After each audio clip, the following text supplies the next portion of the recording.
Hello everyone, welcome to the Buddhi Academy. Today we'll start with Standard 12 Economics PYQ solutions. So, the first question is distinguish between micro and macroeconomics. But before moving to this question, we'll learn about what economics is.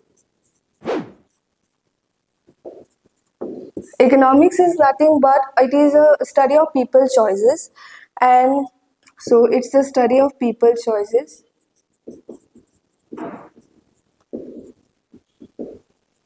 So basically, in economics, we learn about what are the different economic problems and how this economic problem arises. Economic problem arises because resources are scarce in nature, right?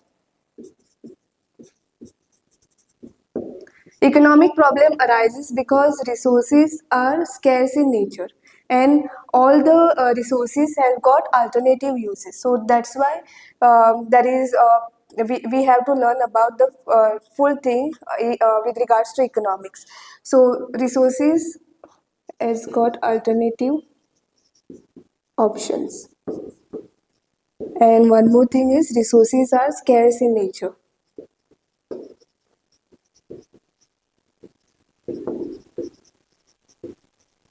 Okay.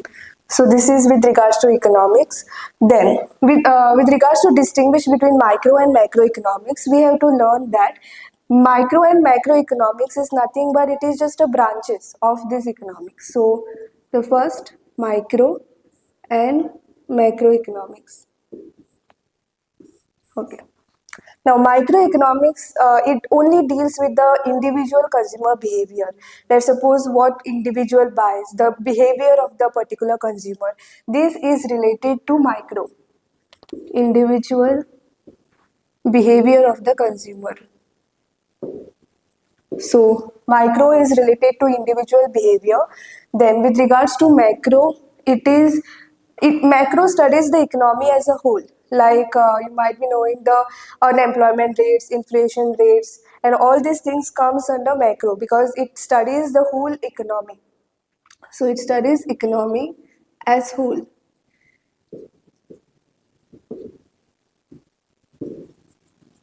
Okay, so this is the first thing.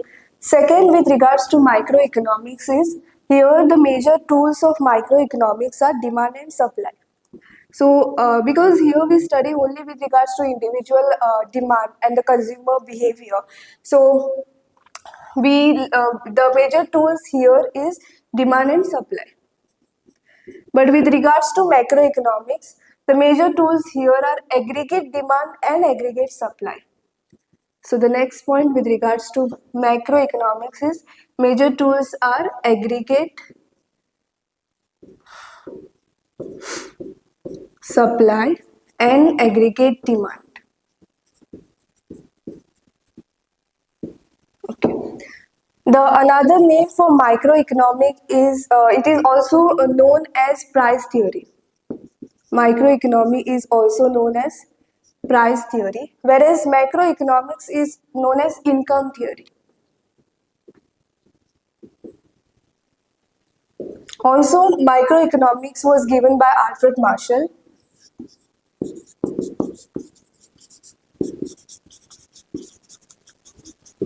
whereas macroeconomics was given by J.M.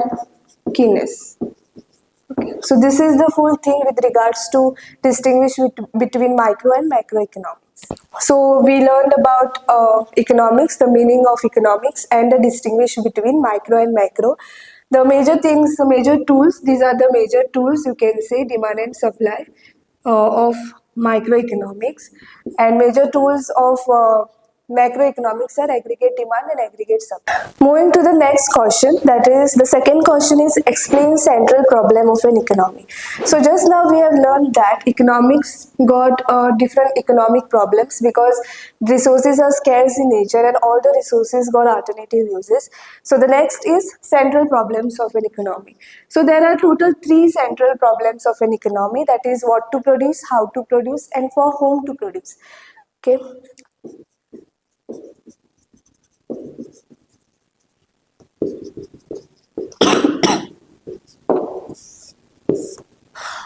Okay. So central problem of an economy, the first is what to produce.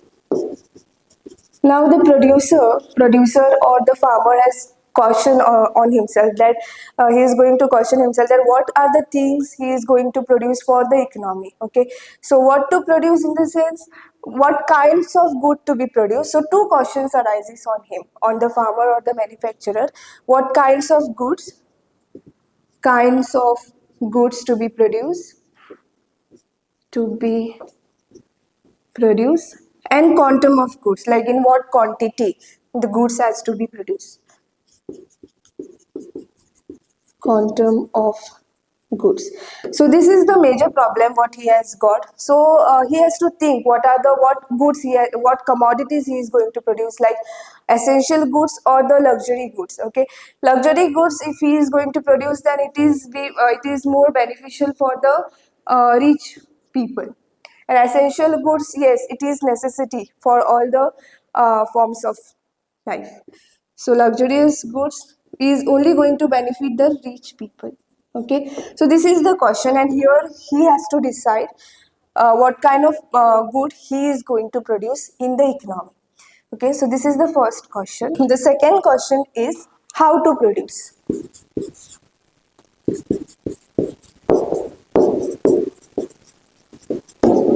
So the second question is how to produce.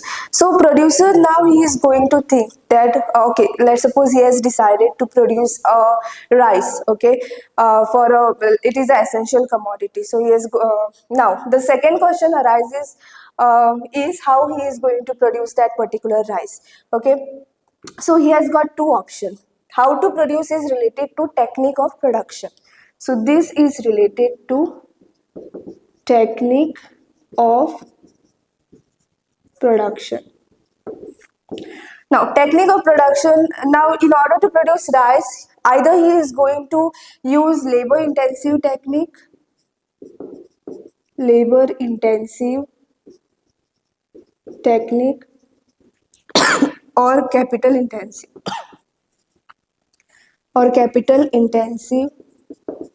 technique. Now, with regards to this labor intensive technique, he is going to use more of labors and less of capital. Capital here, in the sense, in economic term, it is using of more capital goods like machinery and all. So either he is going to employ more laborers on the field, or he is going to use capital intensive technique. He is going to use more machines and all. Okay, so he has got two options in the economy.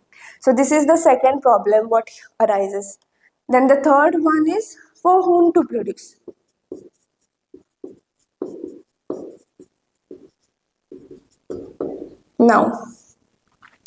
Now in the free economy, producer is obviously is going to produce for the rich buyers. Okay, but because he is going to get maximum profit out of it.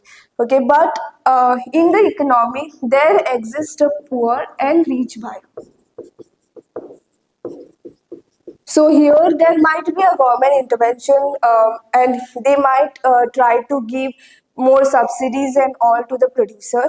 Okay, so here he has to decide how he is going to produce for both the people, that is haves and have not of the society, and how he is going to maximize his profit. Okay, so this is with regards to for whom to produce and which section of the society he is going to produce.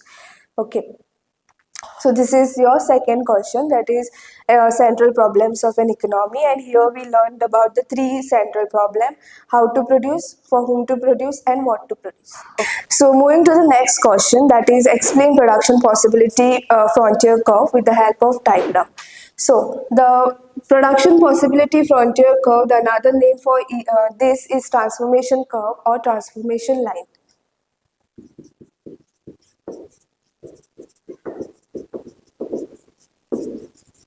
Or also we say this as PPC curve. It is also called as transformation curve or transformation line. Okay. Now, what does this production possibility curve states? It states that whenever there is it is a form of two combination of two goods. With the combination of two goods, you can produce more goods. Okay, so this we can. There are assumptions to this. Okay, I'll write the assumptions.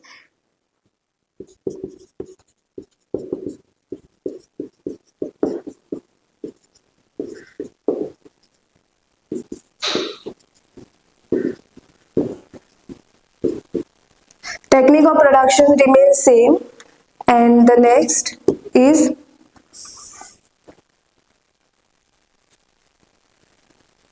so the first one is technique of production remains same and resources are efficiently utilized. Second, resources here in this PPC curve are efficiently utilized. So it means that with the two goods you can we can produce the two goods with the given available resources. Let's suppose they have given let's take the example of wheat and machines. So with the given resources we have to produce the other commodity. We'll we'll understand this with the help of a diagram. Sorry.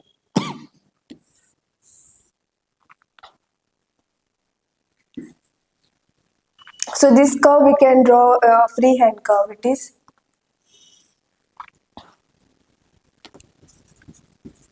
so yeah, production possibility curve is nothing but it is a combination of two goods which can be produced with the given resources. Okay, so let's understand. It is also called as transformation curve or transformation line.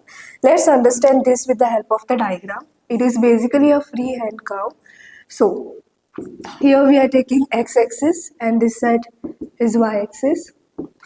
So I have just given the example of wheat and machines.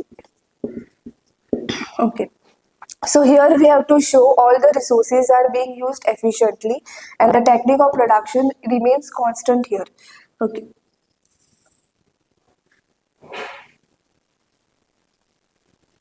So this point I am marking as A, then B, C, D and E. Okay.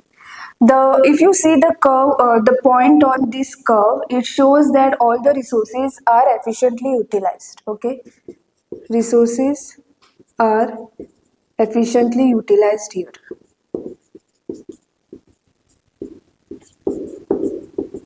Okay, then if the point goes above this curve, then I'm marking this as H. Okay, if the point goes above this curve, then it means that there is overutilization of resources. It means they have used some extra resources over here in order to produce these two goods. Okay, so overutilization of resources. Then if the point goes below this curve, PPC curve, then it is underutilization of resources.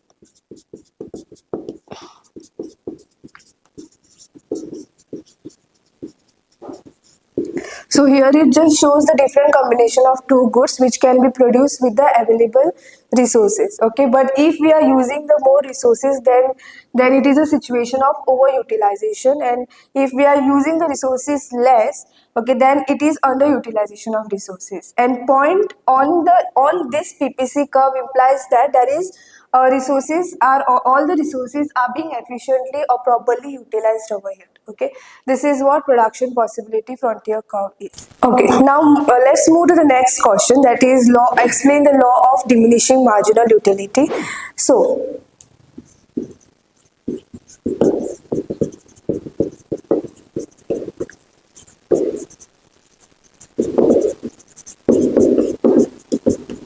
this is also called as another name for law of diminishing marginal utility is fundamental psychological law.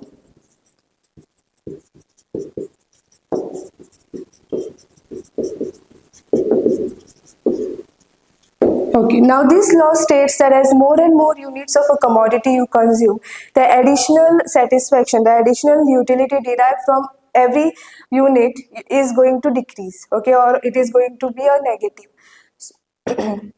So, the assumptions we'll learn first, and then we'll take the example of ice cream here. Okay, the first assumption is whatever the commodity you are consuming, it should be continuous. So consumption should be continuous here.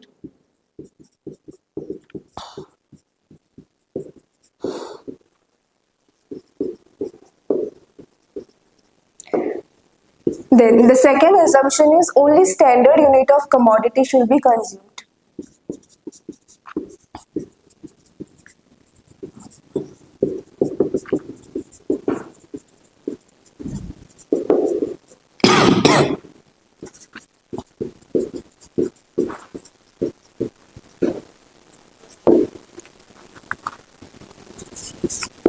Then the consumption should be continuous. Then only standard unit of commodity should be consumed, and the product should be of homogeneous nature.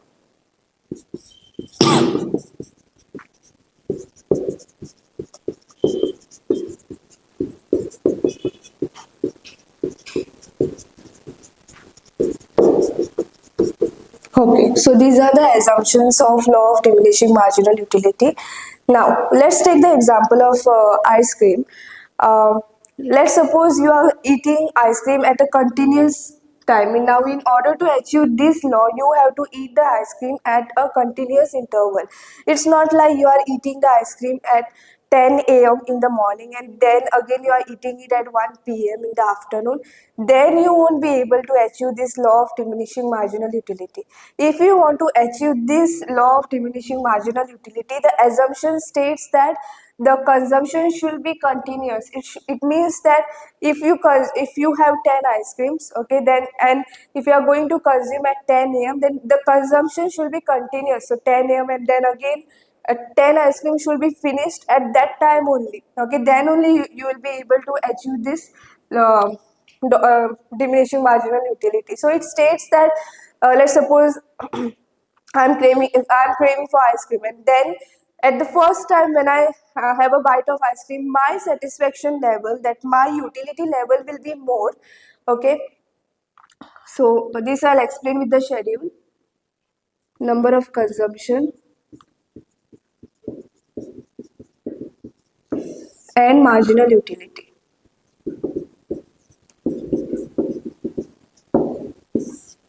So at first, second, third, fourth, fifth. So at first time, whenever I am having ice cream, my utility, my satisfaction level will be more. So I'm marking it as 10 because for the first time I am eating it, so my satisfaction level will be more here. But second time when I am consuming this again at the continuous interval, my satisfaction level, my utility will go down. Let's suppose 8. Okay. Then again, whenever I'm consuming it for the third time, my satisfaction level will go down. It might decrease to 6 or it might decrease to 5. Okay. Then whenever the fourth time at the continuous interval I am consuming it, that time it can even go down. Let's suppose 3. Then at fifth time, whenever I'm consuming, my satisfaction level might be 0, and I feel like not to eat it anymore. Okay, not to have that anymore. But whenever sixth time I'm trying it, my satisfaction level can go up to negative. Okay, so this is what that marginal utility is, law of diminishing marginal utility. It means that as more and more you are going to consume, so here if we see we are consuming ice cream for the sixth time, the additional utility, what gets is it becomes to zero, it comes to zero and then it becomes negative. Okay, so it can be even negative, and these are the assumptions. So here I am going to consume only the standard unit of commodity, that is a cup of tea, not a spoon of tea, okay, or not a spoon of ice cream. I'm going to have it full. Okay, then the product should be homogeneous in nature, homogeneous in the sense like it is same, like taste, size and all, everything is same of that particular commodity that is homogeneous in nature. Okay, let's understand this with the help of the diagram. So again, I'm drawing it in the like a freehand curve. So here I am taking on the x-axis number of consumption,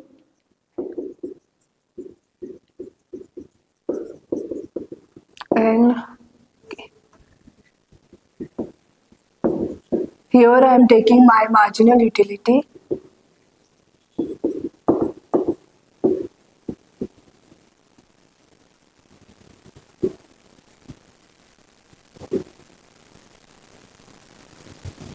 Okay.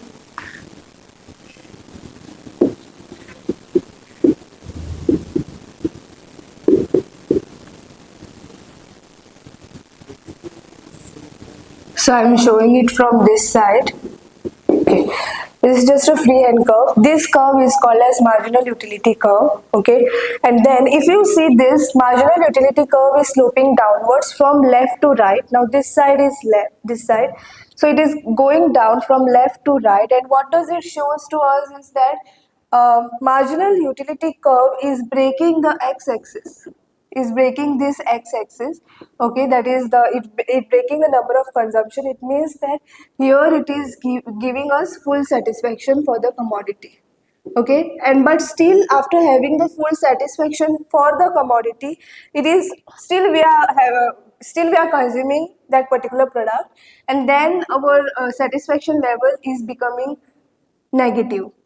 Okay. So this is what law of diminishing marginal utility is, and it is also called as fundamental psychological law. So the next question is explain monotonic preferences. So at the micro, these things we are learning at the micro level. Okay, we are learning currently the individual behavior of the consumer.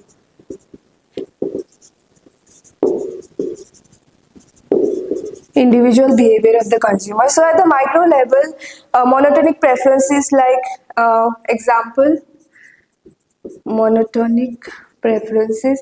Here a consumer is going to choose any of the two bundles. This states that I'll explain this with the help of example. That is, if a consumer got two bundles, let's suppose x1, x2, and second is y1 and y2. Then, and this x1, x2 has x1 and x2 has three mangoes and two apples. Okay, so this is the first bundle. So second bundle, if you have five mangoes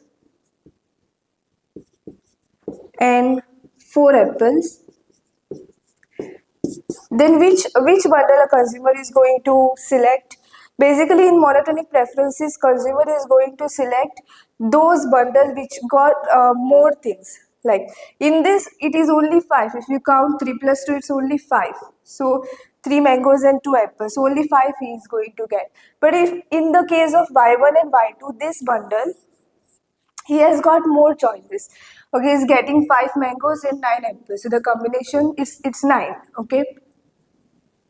So in monotonic preferences, a consumer is going to choose whichever bundle is going to give him more. Okay. So this is what monotonic preference is. So he is going to choose this bundle y1 and y2. We'll move to the next MCQ, that is the value of factor in its next best alternative use is called as, it is called as opportunity cost. What is this opportunity cost is? Opportunity cost is also called as economic cost.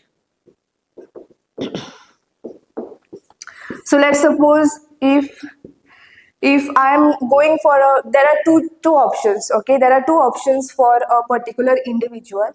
He has got two jobs. Okay, that is one of clerk, and for clerk he is getting 15,000, and the another option he has of accountant, and for accountant he is getting 25,000.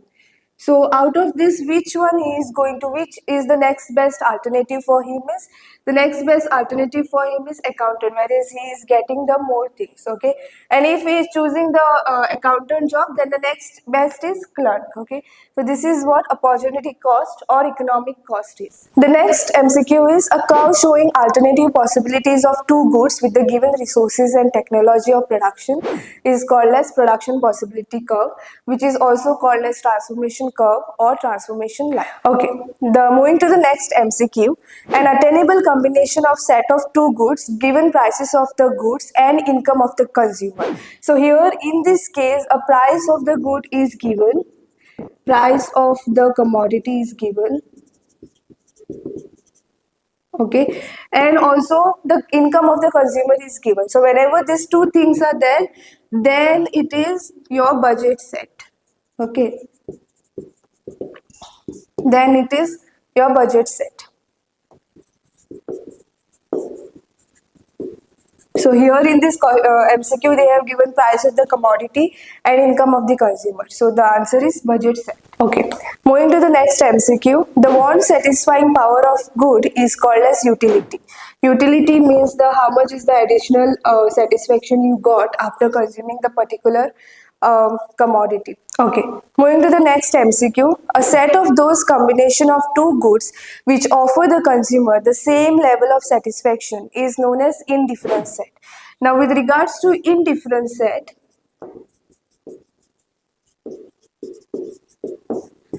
in this it is a set of those two combination of two goods. So it is a combination of two goods here, combination of two goods. Now these two goods are going to give them a same level of satisfaction, that is called as indifference set. Thank you for watching my video.